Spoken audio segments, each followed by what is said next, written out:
ভুল করার পর 3টি কাজ অবশ্যই করা উচিত। নাম্বার 1, ভুল স্বীকার করা। নাম্বার 2, ভুল থেকে শিক্ষা নেওয়া। নাম্বার 3, পুনরায় সেই ভুল না করা। 2টি জিনিস প্রকাশ করা উচিত নয়। নাম্বার 1, কষ্ট। নাম্বার 2, ভালোবাসা।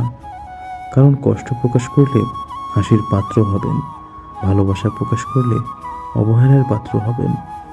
স্বাধীনতা বলতে এই পৃথিবীতে কিছুই নেই। উড়তে থাকা স্বাধীন পতাকাও রশ্মিকে বলে মুক্তি চাই। বিপদে পড়লে হাল ছেড়ে দিয়ে ভেঙে পড়বে না। মনে রাখবে, পৃথিবীতে কেউ তোমাকে সাহায্য করুক বা না করুক, উপরওয়ালা কিন্তু ঠিকই করবে। বনে বনে সম্পর্ক যতটা মধুর হয়, ভাই আর ভাই সম্পর্ক যদি এতটা মধুর হতো, তাহলে পরিবারগুলো ভেঙে ছিন্ন ভিন্ন হতো না। যতদিন মানুষ অসৎ থাকে ততদিন তার কোনো শত্রু থাকে না, কিন্তু যেই সে সৎ হয়ে ওঠে তার শত্রুর অভাব হয় না। মানুষের জন্য বাঁচবেন না, কারণ মানুষ বদলে যায়। সৃষ্টিকর্তার জন্য বাঁচুন, তিনি অপরিবর্তনশীল। বিশ্বাস আর নিঃশ্বাস খুবই মূল্যবান, একবার হারিয়ে গেলে আর ফিরে পাওয়া যায় না।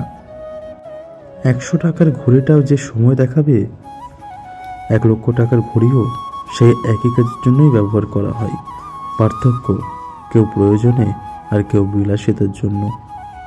পরিস্থিতি তোমাকে ধন্যবাদ, তুমি বুঝিয়ে দিয়েছ সব আপনজন আপন হয় না।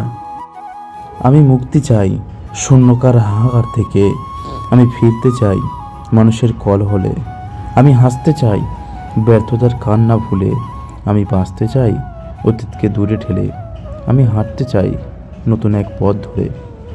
উচ্চ শিক্ষিত মানুষ হওয়ার চেয়ে উচ্চ মানসিকতার মানুষ হওয়াটা বেশি জরুরি। শক্তি নিজের কথাই নয়, বিচারে রাখো, কারণ ফসল বৃষ্টিতে হয়, বন্যাতে নয়। কার জন্য কি করেছেন তার হিসাব কেউ রাখবে না, কি করেননি সেই হিসাবটা সবাই খুব ভালো রাখতে জানে। বন্ধু সে নয় যে অন্যের কথা শুনে তোমাকে সন্দেহ করবে, বন্ধু হলো সে যে তোমার ওপর সন্দেহ তো দূরের কথা, কেউ তোমার নামে কিছু বললে সে তোমার পক্ষ নিয়ে প্রতিবাদ করবে।